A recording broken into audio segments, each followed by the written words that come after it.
زور دے کر پیش کیا گیا۔ اس الزام کے نتیجے میں ٹرائل کورٹ کے حکم پر خاتون کا میڈیکل بورڈ کے ذریعے طبی معائنہ کرایا گیا۔ اگرچہ میڈیکل بورڈ کی رپورٹ مکمل طور پر حتمی نتیجے تک نہیں پہنچی، لیکن اس میں واضح طور پر لکھا گیا کہ خاتون ظاہری طور پر نسوانی صفات رکھتی ہے۔ اسی بنیاد پر ٹرائل کورٹ نے بیوی کے حق میں فیصلہ سنا دیا۔ جب یہ معاملہ ڈسٹرکٹ کورٹ میں اٹھایا گیا تو ڈسٹرکٹ جج نے میڈیکل رپورٹ پر بات کرتے ہوئے درست طور پر یہ قرار دیا کہ مہر کے حق کا فیصلہ کرنے میں اصل بات یہ ہے کہ نکاح کے بعد ازدواجی تعلق قائم ہوا یا نہیں۔ شواہد سے یہ بات مکمل طور پر ثابت ہو چکی تھی کہ دونوں میاں بیوی کے طور پر 1 سال سے زائد عرصہ اکٹھا رہے، لہٰذا ڈسٹرکٹ کورٹ نے بھی جواب دہندہ کے حق میں فیصلہ دے دیا۔ اس واضح اور مضبوط قانونی موقف کے باوجود شوہر نے یہ الزام دوبارہ ہائی کورٹ میں دہرا دیا، اور جب اس نے بڑی شدت سے یہ دعویٰ کیا کہ اس کی بیوی عورت ہی نہیں ہے تو ہائی کورٹ نے بھی خاتون کو ایک اور تکلیف دہ طبی معائنے سے گزرنے کا حکم دے دیا۔ اس دوسرے طبی معائنے کی جو رپورٹ سامنے آئی وہ مکمل طور پر حتمی تھی، اور اس میں واضح طور پر تصدیق کی گئی تھی کہ جواب دہندہ خاتون واقعی عورت ہے۔ خاتون کی عزت نفس کا خیال رکھتے ہوئے اور اس حقیقت کو تسلیم کرتے ہوئے کہ وہ پہلے ہی اس مقدمے کے دوران غیر ضروری تکلیف دہ اور بار بار کے طبی معائنے سے گزر چکی ہے، ہم مناسب نہیں سمجھتے کہ اس رپورٹ کی تفصیلات یہاں دہرائی جائیں۔ صرف اتنا کہنا کافی ہے کہ اس رپورٹ میں شوہر کے الزامات کی معمولی سی تائید بھی نہیں کی گئی۔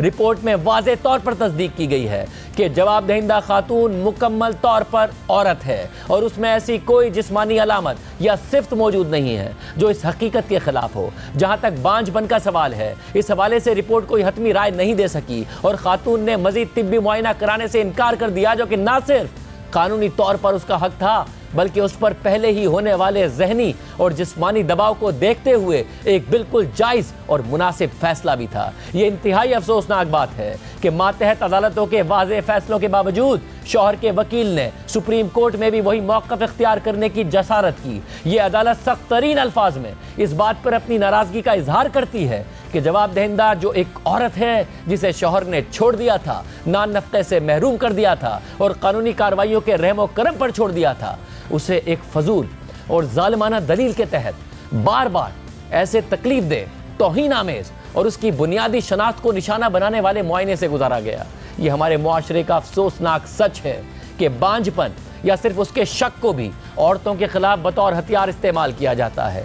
یہ معاشرتی تعصب اکثر عدالتوں کو وہ جگہ بنا دیتا ہے جہاں قانونی کارروائی کے نام پر عورت کی تذلیل کی جاتی ہے، لیکن ہمیں کھلے الفاظ میں تسلیم کرنا ہوگا کہ اگر عورت میں بانجھ پن ہو بھی تب بھی یہ اس کا مہر یا نان نفقہ چھیننے کی بنیاد نہیں بن سکتا، اور نہ ہی یہ اس کے عورت ہونے پر سوال اٹھانے کا جواز بن سکتا ہے۔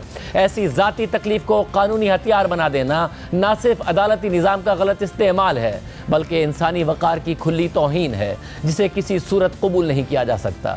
یہ بات بھی زور دے کر کہنے کی ضرورت ہے کہ ہمارا دین اور ہماری تہذیب نکاح کو ایک مقدس عہد سمجھتے ہیں۔ قرآن مجید نے بیوی کو لباس قرار دیا ہے، یعنی شوہر اور بیوی کا رشتہ ایسا ہے جیسے وہ ایک دوسرے کا لباس ہوں۔ اس لیے نکاح کے رشتے میں تحفظ، باہمی احترام اور عزت و وقار کے اصول کسی حال میں پامال نہیں ہونے چاہیے۔ یہ بات ہرگز فراموش نہیں ہونی چاہیے کہ ہمارے معاشرے میں عورتیں ایک حساس اور کمزور طبقہ شمار ہوتی ہیں جن کی عزت اور وقار کی حفاظت بھرپور توجہ اور احتیاط کا تقاضا کرتی ہے۔ عدالتیں محض خاموش تماشائی نہیں بن سکتی اور نہ ہی بنیں گی کہ معاشرتی تعصبات ان کے ذریعے عورتوں کو ایک کے بعد ایک اذیت سے دوچار کریں۔ یہ کوئی ثواب دیدی معاملہ نہیں بلکہ آئینی اور اخلاقی ذمہ داری ہے کہ ہر اس شخص کی ذاتی عزت کا تحفظ یقینی بنایا جائے جو عدالت کے سامنے پیش ہوتا ہے، خاص طور پر جب فریقین کے درمیان طاقت کا فرق اس قدر واضح ہو۔ عدالت کے پاس مثالی جرمانہ عائد کرنے کا اختیار موجود ہوتا ہے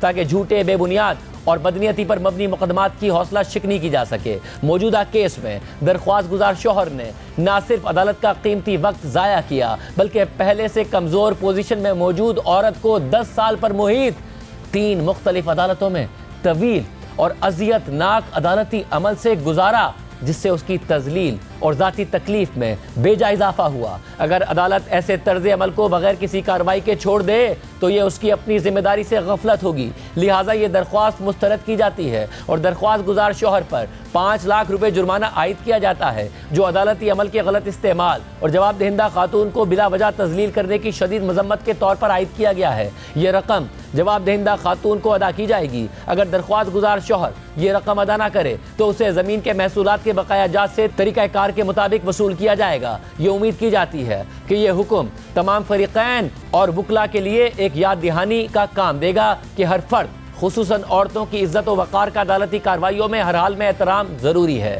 ایسے بے بنیاد اور ہتک آمیز الزامات جو کسی عورت کی ذاتی شناخت اور عزت پر حملہ کریں کسی بھی عدالت میں ہرگز برداشت نہیں کیے جائیں گے۔ یہ انتہائی اہم فیصلہ سامنے آیا ہے۔ پروگرام میں بریک شامل کرتے ہیں، اہم پولیٹیکل ڈیولپمنٹ ہوئی ہے، اس کی تفصیلات آپ کے سامنے رکھیں گے ایک بریک کے بعد۔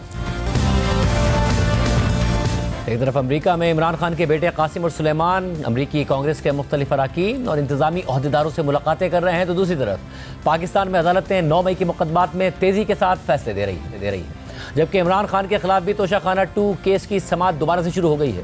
عمران خان نے حکومت کے خلاف احتجاجی تحریک شروع کرنے کا اعلان کیا تھا اور پارٹی رہنماؤں کو ہدایت کی تھی کہ 5 اگست تک احتجاجی تحریک کو عروج پر پہنچایا جائے، مگر ابھی تک اس احتجاجی تحریک کے حوالے سے کوئی پیش رفت سامنے نہیں آئی ہے، اور اب اس بات کا اظہار عمران خان نے بھی اپنی ایک حالیہ ایکس پوسٹ میں کر دیا ہے۔ عمران خان نے اپنی ہی پارٹی کے ان افراد پر بھی سوال اٹھا دیا ہے جنہیں ان سے جیل میں ملاقات کرنے کی اجازت دی جاتی ہے۔ عمران خان کا کہنا ہے کہ پاکستان کی تاریخ میں کسی سیاسی شخصیت کے ساتھ ایسا سلوک نہیں کیا گیا جیسا میرے ساتھ کیا جا رہا ہے۔ بار بار درخواست کے باوجود میرے بچوں سے بات نہیں کروائی جا رہی۔ میری سیاسی ملاقاتوں پر بھی پابندی ہے، صرف اپنی مرضی کے بندوں سے ملوا دیتے ہیں اور دیگر ملاقاتیں بد ہیں۔ میں واضح پیغام دینا چاہتا ہوں کہ اس وقت پارٹی کا ہر فرد اپنے تمام اختلافات فوری طور پر بھلا کر صرف اور صرف 5 اگست کی تحریک پر توجہ مرکوز رکھے۔ عمران خان نے مزید کہا کہ مجھے فی الحال اس تحریک کا کوئی مومنٹم نظر نہیں آ رہا۔ اگر اس وقت تحریک انصاف کے اراکین آپسی اختلافات میں پڑھ کر وقت ضائع کریں گے تو یہ انتہائی افسوسناک اور قابل سرزنش عمل ہے۔ پارٹی میں جس نے بھی گروہ بندی کی اسے میں پارٹی سے نکال دوں گا۔ پارٹی میں اختلافات پیدا کرنا میرے مقصد اور ویژن کو نقصان پہنچانے کے مترادف ہے۔ اس کے علاوہ توشہ خانہ 2 کیس کی سماعت کے دوران عمران خان نے صحافیوں سے بات کی ہے۔ جیو نیوز کے نمائندے شبیر ڈار کے مطابق آج عمران خان نے کہا کہ سینٹ کی ٹکٹوں کے معاملے پر مجھے مشاورت نہیں کرنے دی گئی۔ آخری وقت میں بیرسٹر سیف فہرست لے کر آئے تو میں نے اسی فہرست کی منظوری دے دی۔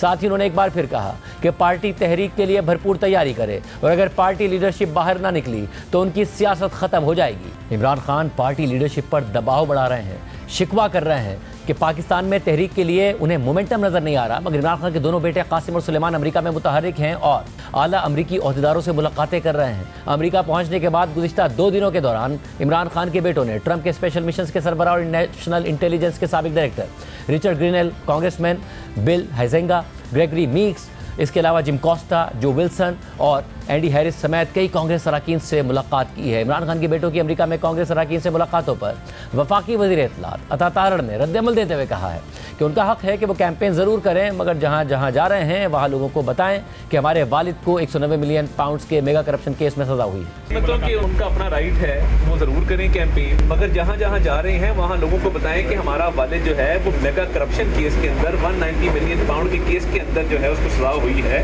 اور 190 ملین پاؤنڈ کی فیکٹ شیٹ ساتھ لے جائیں کہ جب بھی امریکہ میں کسی کے پاس جاتے ہیں، ملتے ہیں لوگوں کو، تو ان کو بتائیں کہ جی یہ کرپشن کا کیس ہے اور یہ سیاسی کیس نہیں ہے۔ وہ ایک تاثر کریٹ کریں سیاسی کیس کا، سیاسی کیس ہے۔ دوسری طرف عمران خان اور دیگر رہنماؤں کے خلاف 9 مئی سمیت مختلف کیسز کی سماعتوں کو تیز کر دیا گیا ہے۔ آج عمران خان کے خلاف اڈیالہ جیل میں توشہ خانہ 2 کیس کی سماعت ہوئی ہے۔ نمائندہ جیو نیوز شبیر ڈار کی خبر کے مطابق عمران خان اور بشرا بی بی کے خلاف توشہ خانہ 2 کیس کی اڈیالہ جیل میں سماعت کی گئی۔ کیس کی سماعت اسپیشل جج سینٹرل شاہ رخ ارجمند نے کی۔ سماعت کے دوران استغاثہ کے مزید ایک گواہ شفقت محمود پر جرح مکمل کی گئی۔ سماعت کے دوران استغاثہ کے گواہ محسن حسن پر عمران خان کے وکیل نے جزوی جرح بھی کی۔ کیس میں مجموعی طور پر 9 گواہوں پر جرح مکمل کی گئی، جبکہ 10ویں گواہ پر جزوی جرح کی گئی ہے۔ سماعت کے دوران عمران خان اور بشرا بی بی کو جیل سے کمرہ عدالت میں پیش کیا گیا۔ استغاثہ کی جانب سے special public prosecutor Zulfiqar Abbas Naqvi اور عمیر مجید ملک عدالت میں پیش ہوئے۔ عدالت کی جانب سے توشہ خانہ 2 کیس کی سماعت 26 جولائی تک ملتوی کر دی گئی۔ آئندہ سماعت پر عمران خان کے وکیل گواہ محسن حسن پر جرح مکمل کریں گے۔ اہم بات یہ ہے کہ اڈیالہ جیل میں توشہ خانہ 2 کیس کی سماعت 3 جون کے بعد اب ہوئی ہے، اور آج کی سماعت میں عمران خان کی بہنوں اور پارٹی رہنماؤں کو اجازت نہیں دی گئی کہ ان سے ملاقات کی جائے۔ پی ٹی آئی کے سیکرٹری جنرل سلمان اکرم راجہ اور بیرسٹر علی ظفر نے جیل میں ہونے والی سماعت میں شرکت کی اجازت نہ دینے پر تنقید کرتے ہوئے کہا کہ آئین اور قانون کی دھجیاں اڑائی جا رہی ہیں۔ اس وقت ٹرائل غیر قانونی ہو چکا ہے۔ میں پچھلے کئی ہفتوں سے اندر نہیں جانے دیا جا رہا۔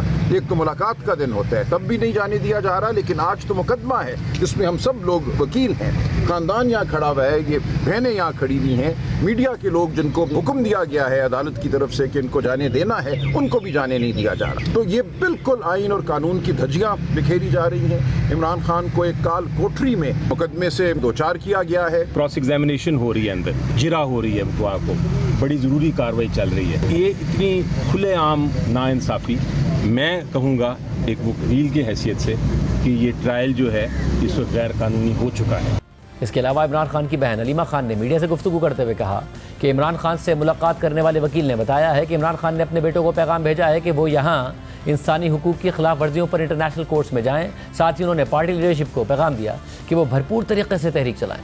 ہم یہاں پہ 11 بجے آ گئے تھے، جج صاحب بھی موجود تھے، ہمیں اندر نہیں جانے دیا گیا۔ سلمان اکرم راجہ اور علی ظفر ہیں، ان کو بھی نہیں اندر جانے دیا گیا، صرف 2 لائرز کو اندر جانے دیا۔ عمران خان نے بتایا آج لائر کو 22 گھنٹے سے مجھے جیل کے سیل میں رکھا جا رہا ہے۔ عمران خان کو جو ٹارچر کیا جا رہا ہے، کس وجہ سے ٹارچر کیا جا رہا ہے؟ انہوں نے یہ بھی کہا ہے کہ سلیمان اور قاسم باہر انٹرنیشنل کورٹ میں جائیں، جو یہاں پہ ہیومن رائٹس ابیوزز ہو رہے ہیں، عمران خان کے ساتھ ٹارچر کیا جا رہا ہے، اس کے لیے انہوں نے یہ بھی آج پیغام دیا ہے۔ انہوں نے کہا کہ یہ بہت ضروری ہے کہ آپ بیرسٹر گوہر کو، سلمان اکرم راجہ کو، علی امین گنڈاپور کو خاص طور پہ تاکید کریں کہ بھرپور طریقے سے تحریک چلائیں۔ اس کے علاوہ اپوزیشن کی 6 جماعتوں کے اتحاد تحریک تحفظ آئین پاکستان کا اجلاس ہوا ہے، جس کے بعد میڈیا سے بات کرتے ہوئے اپوزیشن اتحاد نے 31 جولائی کو آل پارٹیز کانفرنس بلانے کا اعلان کیا ہے۔ تحریک تحفظ آئین پاکستان کے سربراہ محمود خان اچکزئی نے کہا کہ اس اتحاد کا مقصد عوام کی طاقت سے حکومت کو فارغ کرنا ہے۔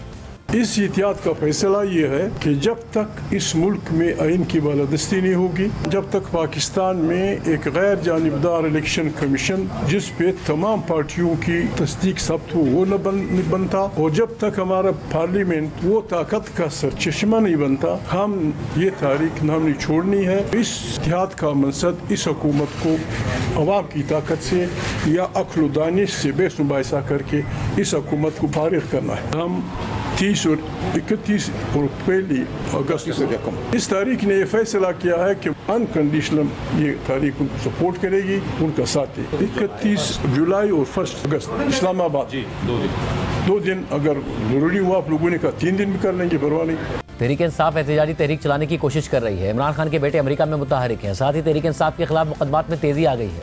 9 مئی کے 2 کیسز کے فیصلے سامنے آ چکے ہیں، جس میں پارٹی قیادت کو سزائیں ہوئی ہیں۔ اس کے علاوہ آج طویلر سے بعد توشخانہ 2 کیس کی سماعت ہوئی ہے، اور آج ہی اسلام آباد کی ڈسٹرکٹ اینڈ سیشن کورٹ نے امن و امان ایکٹ 2024 کے تحت تحریک انصاف کے 12 کارکنوں کو 6 ماہ قید کی سزا سنا دی ہے، جبکہ 1 کارکن کو بری کیا گیا ہے۔ اس کے علاوہ راولپنڈی کی انسداد دہشت گردی کی عدالت نے عمران خان، بشرا بی بی اور علیمہ خان سمیت پارٹی رہنماؤں کے خلاف جانچ کے کیسز میں روزانہ کی بنیاد پر سماعت کا فیصلہ کیا ہے، اور سابق صدر عارف الوی، علی امین گنڈاپور، خالد خورشید اور MNA شاہد خٹک کے ناقابل ضمانت وارنٹ گرفتاری جاری کر دی ہے۔